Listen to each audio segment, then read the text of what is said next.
Very good morning, my dear students of class 9. Uh, in the preceding units, we are going to discuss in today's class about our system of election with reference to India. It means our electoral process in India. Students, in this we are having only the two subtopics today. So this one is the major topic of today's lecture. So in this we are going to start, or the topic to be covered is what is our system of elections.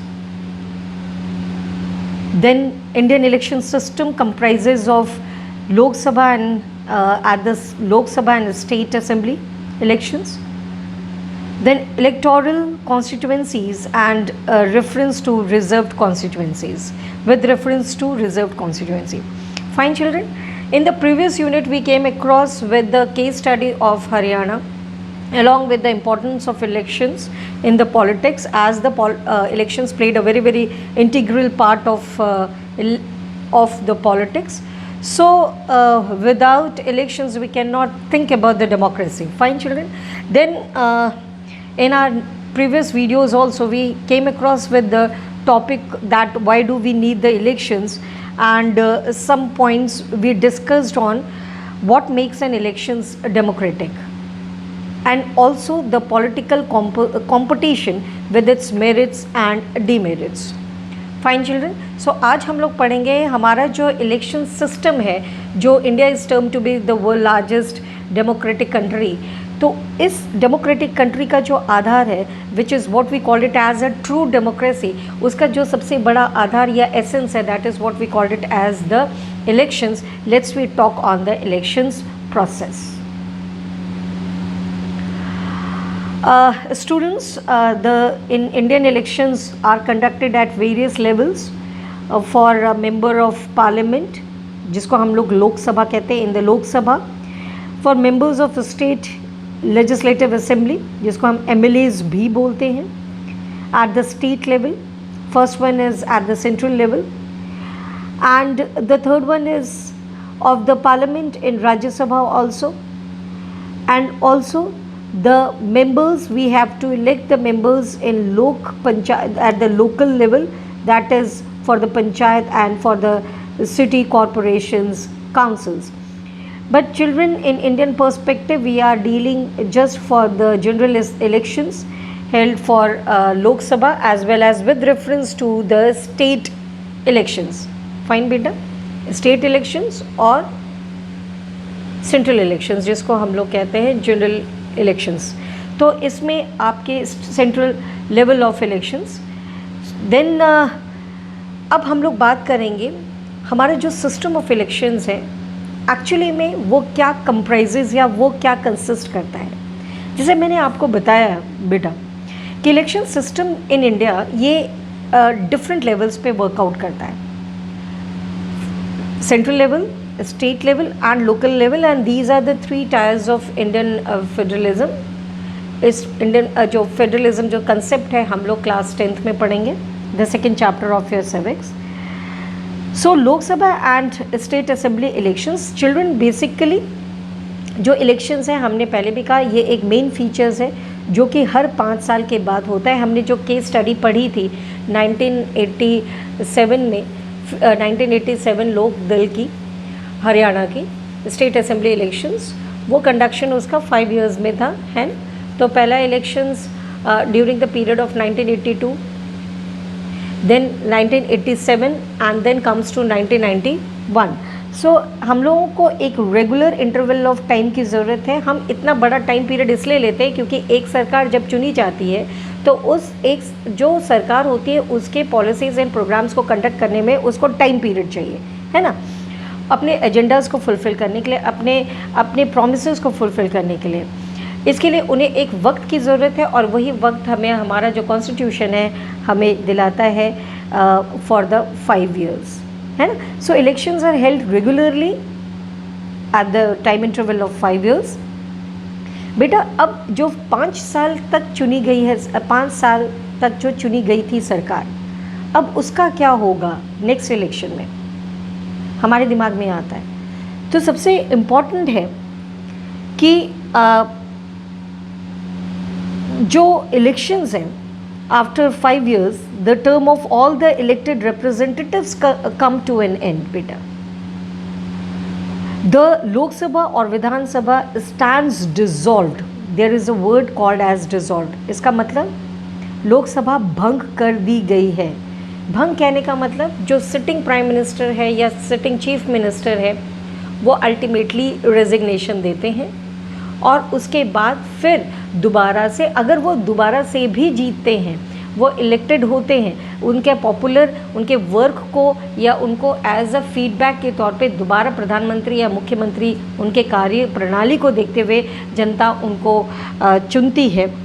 तो बेटा फिर भी जो previous है वो previous elections या previous जो government है, जो इलेक्टेड गवर्नमेंट है, उसको भंग होना होगा। भंग कहने का मतलब उनको रिजॉल्व या डिसॉल्व होना होगा।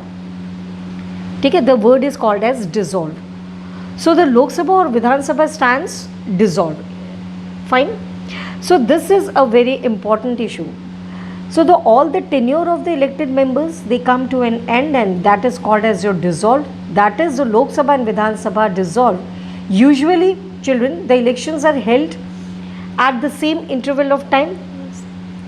Elections पूरे, जैसे लोक सभा का इलेक्शन है, अगर वो फरवरी से अप्रैल के महीने तक उनका एक जनरल पीरियड होता है, तो उस फरवरी से अप्रैल के मंथ में भारत को अलग अलग कॉन्स्टिट्यूएंसीज़ यानी अलग अलग सीट्स पे डिवाइड किया जाता है। 453 सीट्स पे जो हमारे लोकसभा के का नंबर है, नंबर ऑफ कॉन्स्टिट्यूएंसी, उसमें 542 सीट्स पूरे भारतवर्ष में है Lok Sabha. I am talking about the Lok Sabha चुनाव चिल्ड्रन। तो यहाँ पे हम कहेंगे कि अगर ये इलेक्शंस है तो that elections are held in all the constituencies at the same time. चाहे इसके लिए either it can be conducted in the same day और within a few days, है ना। जैसे यूपी में है, यूपी में डेट्स फिक्स कर दी जाएंगे। इलाहाबाद और इलाहाबाद के एरियाज़ में जैसे 2 अप्रैल, और लखनऊ वाले जोन में हम उसको डिवाइड कर देंगे जैसे 7 और 10 अप्रैल। तो इस तरीके से ये टाइम ड्यूरेशन, बट हाँ हमारा जो एक पर्टिकुलर टाइम है हम उस पर्टिकुलर टाइम पर बांध कर ही हम इलेक्शंस करा सकते हैं। So this sort of election is called as general election children, जिसको हम शब्दों में बोलते हैं हिंदी में आम चुनाव। Then comes to some very small topics on it. Sometimes बेटा जो इलेक्शंस है it is held for one constituency. Constituency here means चुनावी क्षेत्र बेटा। So constituency is to fill the vacancy, है ना। ये उस चुनावी क्षेत्र का एक सीट खाली हुआ, वैकेंसी है, caused by the, you can say the resignation of the member or you can say the death of the member. So ultimately वो जगह क्या हुई बेटा, वो जगह खाली हुई, है ना। तो उसके लिए दोबारा से इलेक्शंस कराए जाते हैं, and that elections are called as by election. So by elections are conducted to fill the vacancy caused by the resignation of members और death of the member, and basically the elections conducted in 1 or 2 constituency during that period of time. फिर इसके बाद हम लोग बात करते हैं मध्यावधि चुनाव का। मध्यावधि चुनाव इसका मतलब होता है mid term elections. Children sometimes it needed कि हमारा जो एक टेन्योर है 5 years का टेन्योर, उस 5 years के टेन्योर में elected government is not able to work out, या उसका सपोर्ट छीन लिया गया, या जो मेंबर्स हैं the required members are not fulfil for making the government.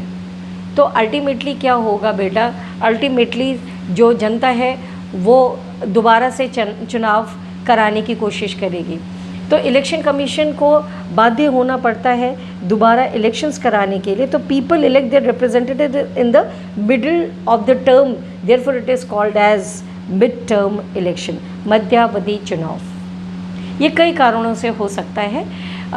Bharat के परिप्रेक्ष्य में पॉलिटिकल हिस्ट्री में ऐसा हुआ है, कई बार हुआ है। तो let's we discuss in the later, जब हम लोग क्लासेस में मिलेंगे then we called it for these examples. Fine, students.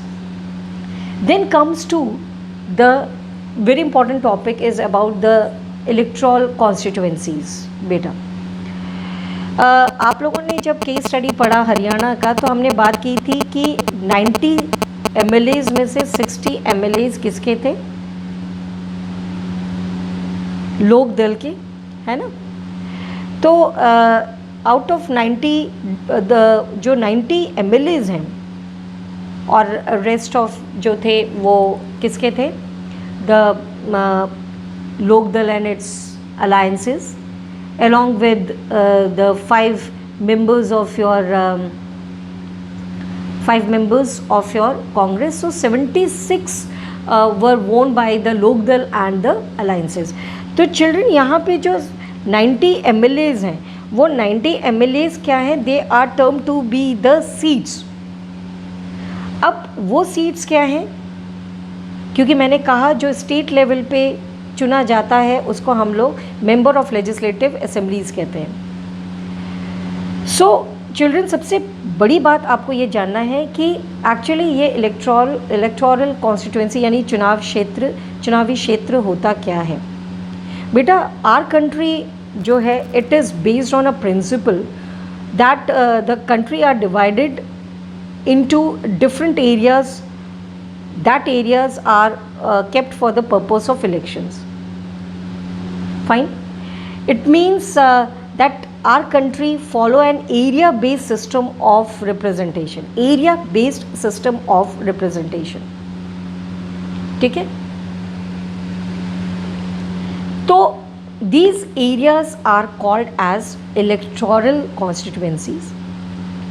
इसका मतलब इसको हम लोग कहते हैं ये वो एरिया जिसको हम लोग चुनाव क्षेत्र कहते हैं. इसमें रहने वाले voters, the voters who live in that area, they elected the one representatives for Lok Sabha elections as well as for the state assembly elections. Children ठीक है. तो अगर हम बात करते हैं फर्स्ट, जैसे इलाहाबाद से चुने गए MP, that is member of the parliament. तो हम जो लोकसभा का इलेक्शंस होते हैं उसको जीतने वाले को हम लोग क्या कहते हैं? Member of the parliament. My question is who is the member of the parliament of your Prayagraj और you can say Allahabad constituency. Children answer me out. Fine. इसको आंसर को ढूंढिए और आंसर को ढूंढने के बाद आप हमें बताइएगा. So if we are talking about the Lok Sabha, तो children लोकसभा इलेक्शंस बेसिकली जो कंट्री है ये at a central government at a central level पे है and to have our prime minister with us. तो हमारे प्राइम मिनिस्टर को चुनने के लिए हमारे लोकसभा का चुनाव होता है. Basically the country is divided into the 443 constituency और जो रिप्रेजेंटेटिव्स इलेक्ट होते हैं ईच कॉन्स्टिट्यूएंसी से हम उनको क्या बोलते हैं? MP. We called it as MP. बेटा यूजुअली 545 सीट्स होती है but 2 members are Anglo Indians nominated by the president of India. और अभी के सिनेरियो में देयर आर 542 कॉन्स्टिट्यूएंसी. JNK जो है वो it's turned up into the you can से द यूनियन टेरिटरीज. ठीक है. तो 550 का सिनेरियो है भारत में. लोकसभा एक्सटेंड हो सकती है फॉर द इलेक्शंस जिसमें से 530 सीट्स हम लोग लेते हैं based on the population of you can से द सिटीज़ अर्बन एंड जो 20 सीट्स होती हैं 530 सीट्स जो है वो हम लोग लेते हैं from the states, the population based on the state wise. और जो 20 होता है सीट्स वो बेस्ड होती है on the union territory based. So almost all 550 seats are available for us for the conduction. ये हमारे कॉन्स्टिट्यूशन में कहा गया है. Now students let's we talk on the elected representatives. ये हमारे MP यानी मेंबर ऑफ द पार्लियामेंट कहलाते हैं. जो मेन फीचर इंडियन डेमोक्रेसी का है वो हम सभी जानते हैं, universal adult franchise, that every vote has a equal value. तो ईच कॉन्स्टिट्यूएंसी जो है वो डिपेंड करती है on the basis of the population. एक लमसम पॉपुलेशन यानी एक स्टेट है उसको उसके पॉपुलेशन पे डिवाइड कर दी जाती है। फॉर एग्ज़ाम्पल अगर हम भारत का एक सबसे बड़ा पॉपुलस स्टेट उत्तर प्रदेश की बात करें तो उत्तर प्रदेश में 80 सीट्स हैं फॉर द लोकसभा। ये सबसे बड़ा कॉन्स्टिट्यूएंसी देने वाला राज्य है किसको, उसके बाद बिहार की बारी आती है। ठीक है, next Lok Sabha has total seats जो मैं ऑलरेडी आपको बता चुकी हूँ 550, जिसमें 530 स्टेट्स है और 20 यूनियन टेरिटरीज़ है and that is based on the population. अगर हम बात करें जम्मू एंड कश्मीर को तो जम्मू एंड कश्मीर में 5 सीट्स हैं। तो अगर हम स्टेट वाइज बात करें उत्तर प्रदेश में 80, जम्मू एंड कश्मीर की 5 सीट्स हैं। Then students, if we are talking about the state, elections are held for state assembly elections। ठीक है, जैसे मैंने आपको कहा कि लोकसभा का है वैसे ही राज्यों की सरकारें बनती हैं, गवर्नर प्लस चीफ मिनिस्टर। तो जो चीफ मिनिस्टर के लिए इलेक्शंस होता है, ठीक है ना बेटा, जो चीफ मिनिस्टर के इलेक्शंस होता है that are called to be the state assembly elections. और जो इलेक्टेड रिप्रेजेंटेटिव्स होते हैं they are called as MLA, member of legislative assembly. The states are also divided into several constituencies children, depending again on the population. और वो same principle है जो same principle adopt कर रहे हैं कौन, हमारे जनरल इलेक्शंस। ठीक है बेटा, then comes to this is beta state are also divided into several constituencies according to its population. For example अगर हम उत्तर प्रदेश के विधानसभा की बात करें तो इसकी जो टोटल नंबर ऑफ सीट्स है वो क्या है 403 कॉन्स्टिट्यूएंसी। बेटा याद रखिएगा सरकारें कई लेवल्स पे भारत में बनाई जाती हैं। पहला केंद्र सरकार, जिसको हम सिंपल शब्दों में कहे प्रधानमंत्री के चुनाव के लिए और उनके कैबिनेट मंत्री के लिए, है ना, तो उसको हम लोग कहते हैं लोकसभा चुनाव। ठीक है, जो पूरे ऑल ओवर कंट्री को रूल करने के लिए। फिर होता है हर स्टेट के अपने अपने इलेक्शंस होते हैं जिसको हम लोग कहते हैं स्टेट असेंबली इलेक्शंस। वो किसके लिए होता है, वो मुख्यमंत्री के लिए। अब उनके इलेक्टेड रिप्रेजेंटेटिव्स को हम लोग क्या कहते हैं, MLAs, that is called as member of legislative assembly. पर दोनों के जो प्रिंसिपल ऑफ चुनाव है that is principle of elections, वो बोथ आर सेम। वो both are same in terms of they are having, you can say based on the according to the population.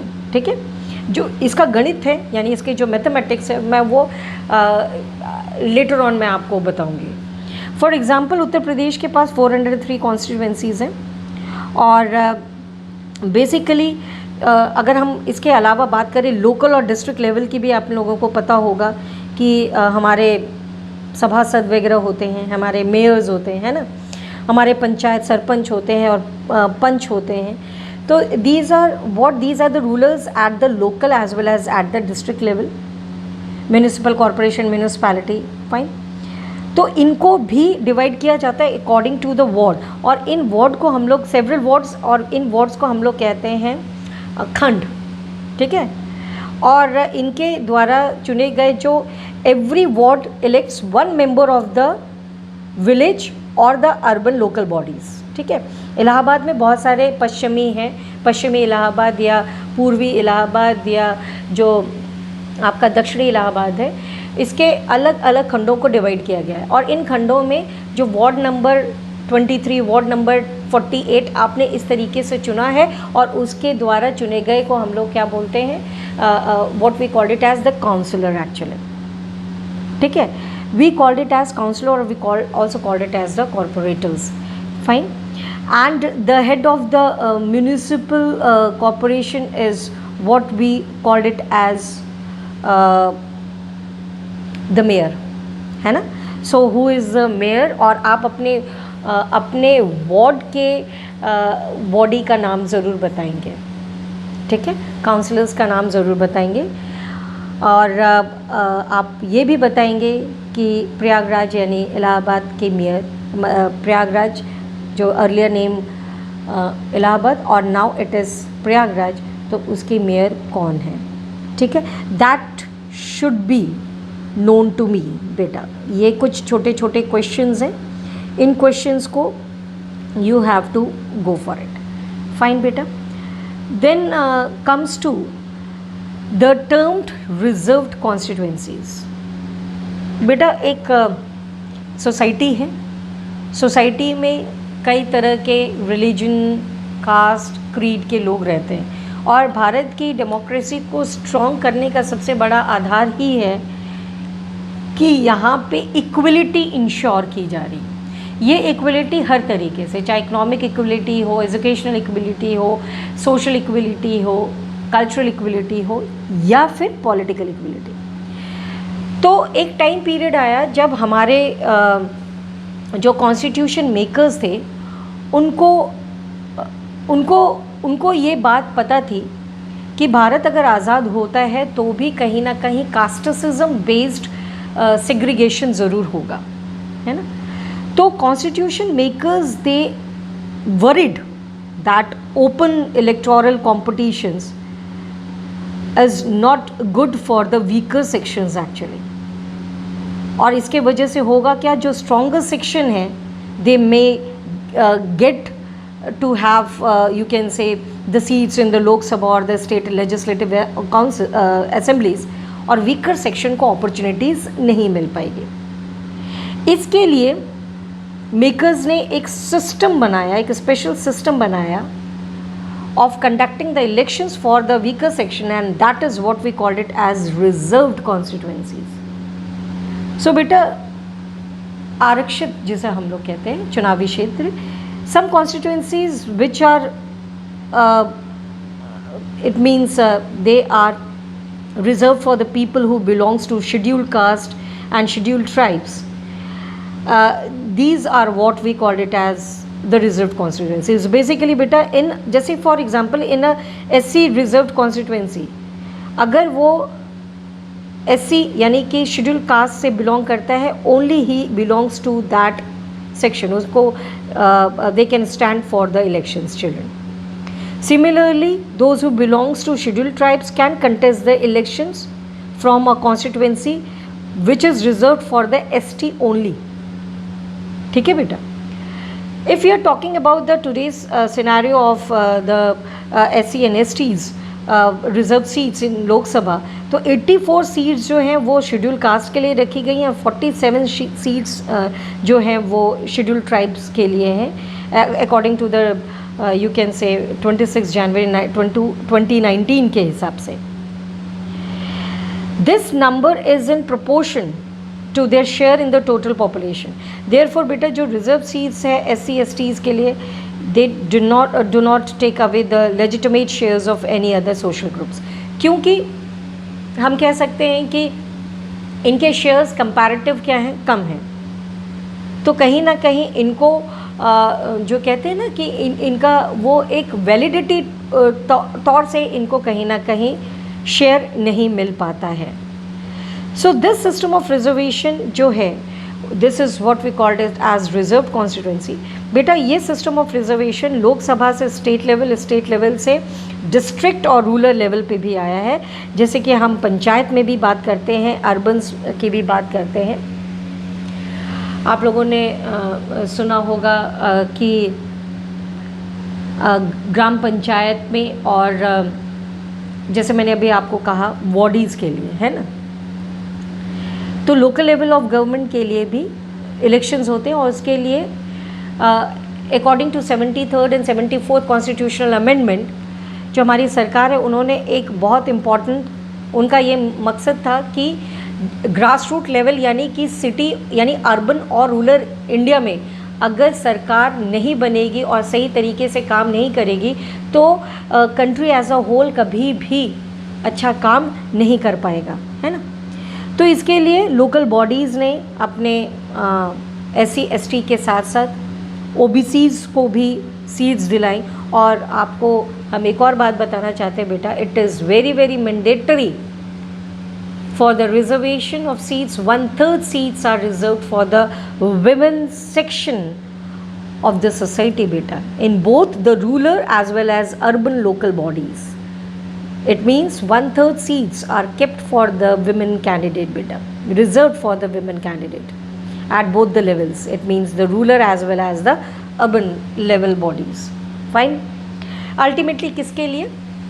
ताकि society में पॉलिटिकल इक्वलिटी इंश्योर हो, और बेटा जब political equality ensure होगा तो कहीं ना कहीं जो डेमोक्रेसी है वो हमारी स्ट्रॉन्ग होगी, और हमारे देश का जो इलेक्टोरल डेमोक्रेसी है तभी उसको ट्रू डेमोक्रेसी भी कहा जाता है. इज़ दैट क्लियर बेटा? इन द नेक्स्ट, जैसे मैंने कहा ये पर्टिकुलर जो सेक्शन है वो थोड़ा सा लेंदी है, तो हम लोग नेक्स्ट डे पढ़ेंगे about some of the aspects of voter list. Voter list में कौन कौन से लोग होते हैं शामिल, फिर nomination of the candidates, it is quite very important.